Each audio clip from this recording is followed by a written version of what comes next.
दिल्ली विश्वविद्यालय के छात्र संघ चुनाव अब राजस्थान का रण बन चुका है, जहां एबीवीपी के प्रत्याशी के लिए भाजपा के राजस्थान के दिग्गज नेता यहां के प्रचार के लिए पहुंच रहे हैं। वहीं एनएसयूआई के प्रत्याशी के लिए भी ऐसा ही कुछ है। वहीं निर्दलीय उम्मीदवार के लिए राजस्थान के निर्दलीय नेता दिग्गज नेता ने अब प्रचार करना शुरू कर दिया है।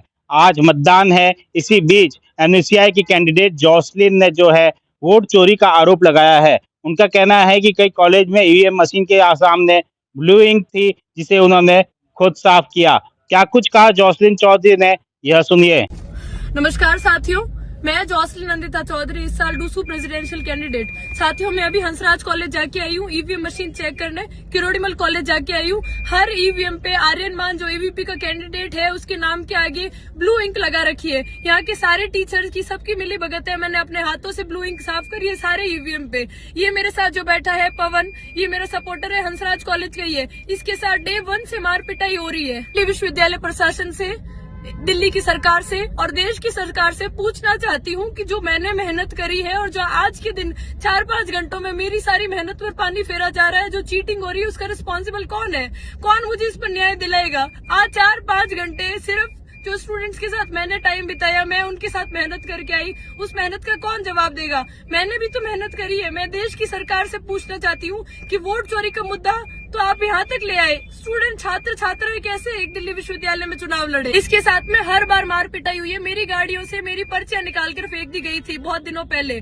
कल रात को इसके साथ मार पिटाई हुई है। मैं यहाँ के टीचर्स, जो संघी टीचर्स है, जो एबीवीपी ने, बीजेपी ने लगा रखे है, सबसे पूछना चाहती हूँ कि मैंने भी तो पूरे साल मेहनत करी और मैं भी तो एक सामान्य छात्र हूँ। क्या ये सामान्य छात्र कैसे इलेक्शन लड़ेगा अगर हर ईवीएम मशीन पर ये गलती हो रही है? मैं किरोड़ीमल कॉलेज जाके आई हूँ, जो कि मेरा खुद का कॉलेज है, वहाँ पर भी सेम चीज हो रही है। यहाँ के टीचर्स मुझे कवर अप करके बोल रहे हैं कि ब्लाइंड स्टूडेंट्स को बताने के लिए हो रहा है, लेकिन मैं बता देना चाहती हूँ कि जैसे ही मैं कॉलेज से वापस बाहर आई तो वहाँ वापस ईवीएम मशीन पर इंक लगा दी गई, ताकि जो स्टूडेंट्स आए जिनको ज्यादा ज्ञान नहीं हो वो उस ईवीएम मशीन पे आर्यन मान को वोट कर दे। मैं आपको ये बताना चाहती हूँ कि मैंने सारे टीचर्स से हाथ जोड़कर रिक्वेस्ट करी कि सर प्लीज मेरे साथ ऐसा मत करो, लेकिन मेरे बाहर निकलते ही उन्होंने वापस इस ईवीएम मशीन पर इंक लगा दी।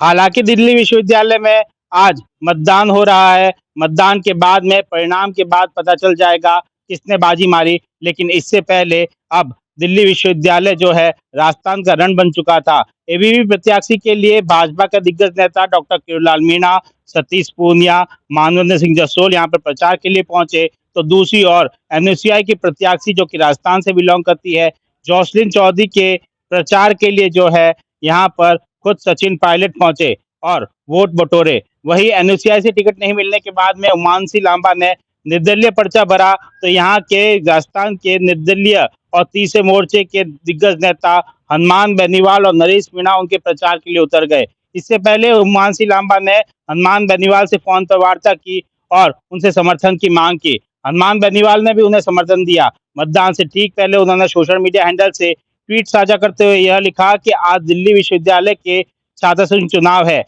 इस चुनाव में राष्ट्रीय लोकतांत्रिक पार्टी का समर्थन निर्दलीय प्रत्याशी उमांशी लांबा बैलेट नंबर 7 को है। उमांशी लांबा इस चुनाव में बीजेपी व कांग्रेस के छात्र संगठनों के खिलाफ मजबूती से चुनाव लड़ रही है। ऐसे में दिल्ली विश्वविद्यालय में अध्ययनरत सभी छात्र छात्राओं से मेरी अपील है कि आपके वोट को आपकी आवाज बनने के लिए निर्दलीय उम्मीदवार उमांशी लांबा को मत व समर्थन देकर भारी मतों से विजय बनाए। इसके साथ ही उन्होंने शुभकामना दी। इससे पहले नरेश मीणा ने से भी उमांशी लांबा ने प्रचार की अपील की थी और ऐसा ही कुछ नरेश मीणा ने किया। उन्होंने अपने सोशल मीडिया हैंडल से उमांशी लांबा के लिए वोट बटेरे और समर्थन किया।